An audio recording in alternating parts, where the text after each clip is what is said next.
جہلوں کی صحبت سے پرہیز رکھ، ایسا نہ ہو کہ وہ تمہیں اپنے جیسا بنا لیں۔ اگر کوئی کام کسی کے سپرد کر تو دانا کے سپرد کر، اگر دانا میسر نہ ہو تو خود کر ورنہ ترک کر۔ نیکی کر اور مخلوق کو طریقہ نیکی سکھلا، اور بدی سے دور رہ، اور خلق کو بھی بدی سے دور رکھنے کی کوشش کر۔ تمام آسائش خلق میں کوشش کر، اور خلق سمیت ڈر، اور اپنی جان کو مصیبت و مشقت کا عادی بنا۔ جو کام خدا کے لیے کیا جائے اس میں بندوں کا خوف نہ کر، کمینوں کے مقابلے میں خاموشی سے مدد و معاونت طلب کر۔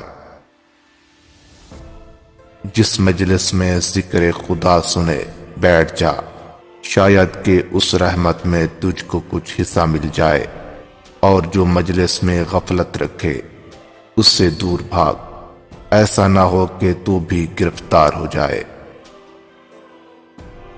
عقل ادب کے ساتھ ایسی ہے جیسا کہ درخت ثمردار، اور عقل بغیر ادب کے ایسی ہے جیسا درخت سوکھا اجڑا ہوا۔ بدگمان کو اپنے اوپر غالب مت کر، ورنہ تجھ کو دنیا میں کوئی ہمدرد دوست نہ مل سکے گا۔ جہاں تک ہو سکے لوگوں سے دور رہ، تاکہ تیرا دل سلامت اور نفس پاکیزہ رہے۔ عاقلوں کی صحبت اختیار کرو، یہ مشکل وقت میں تیری مدد کریں گے۔ خاموشی کو اپنا شعار بناؤ تاکہ شر زبان سے محفوظ رہے۔ جس طرح بارش خشک زمین کو زندہ کر دیتی ہے، اسی طرح صحبت علماء سے دل زندہ ہو جاتا ہے۔ بدنیت لوگوں سے بچو، کیونکہ ان کی صحبت سے سوائے رنج کے کچھ حاصل نہ ہوگا۔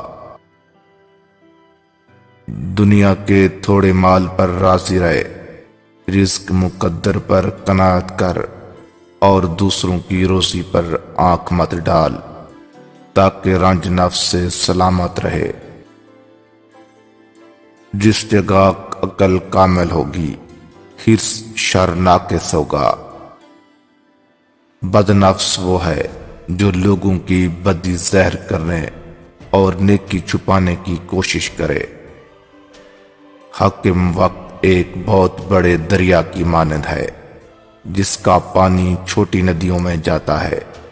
اگر بڑے دریا کا پانی شیریں ہے تو چھوٹی ندیوں کا پانی شیریں ہوگا، اور اگر دریا کا پانی تلخ ہوگا تو ندیوں کا پانی بھی تلخ ہوگا۔ نیکی میں اگر تجھے رنج پہنچے تو رنج نہ رہے گا، عمل نیک رہ جائے گا۔ اگر گناہ میں لذت ہو تو لذت نہ رہے گی، گناہ البتہ باقی رہے گا۔ جو شخص لوگوں کو عمل صالح کی ہدایت کرے، وہ خود اس پر عمل نہ کرے، وہ اس اندھے کی مانند ہے جس کے ہاتھ میں چراغ ہو، اس سے وہ دوسروں کو روشنی تو دے لیکن خود نہ دیکھ سکے۔ جو شخص لوگوں سے کنارہ کشی اختیار کرتا ہے تو ان سے مل، اور جو شخص لوگوں سے ملنے کا عادی ہو اس سے کنارہ کشی کر، اس سے کنارہ کشی اختیار کر۔ دوست سے ایسا سلوک کر کے حاکم تک نوبت نہ پہنچے، اور دشمن سے ایسا برتاؤ کر کے اگر نوبت حاکم تک پہنچے تو کامیابی تجھے ہو۔ بہت سے نقصانات انسان کو اس وجہ سے پہنچتے ہیں کہ وہ کہیں سے مشورہ نہیں لیتا۔ ایسی عورت سے ہمیشہ فاصلہ رکھو جس کی دو چیزیں زہر ہو رہی ہوں، ورنہ کہیں کے نہیں رہو گے۔ ایسا لباس جس میں عورت کا بدن زہر ہو رہا ہو، بولتے وقت اس کی بد اخلاقی زہر ہو رہی ہو۔ انسان کا فخر اس میں ہے کہ فخر نہ کرے اور باوجود بڑا ہونے کے اپنے آپ کو کمتر خیال کرے۔ صرف باتوں کا حکیم نہ ہو بلکہ قول و عمل دونوں کا حکیم ہو، کہ قولی حکمت دنیا میں اور عملی حکمت آخرت میں کام آئے گی۔ خدا کا بندے سے انتقام لینے کا مطلب ہے کہ خدا اس کو ادب سکھلاتا ہے، نہ کہ اپنا غصہ نکالتا ہے۔ اہل علم کا امتحان اس کی کثرت علم پر نہیں ہوتا، بلکہ دیکھنا چاہیے کہ وہ فتنہ انگیز باتوں سے کیسے بچتا ہے۔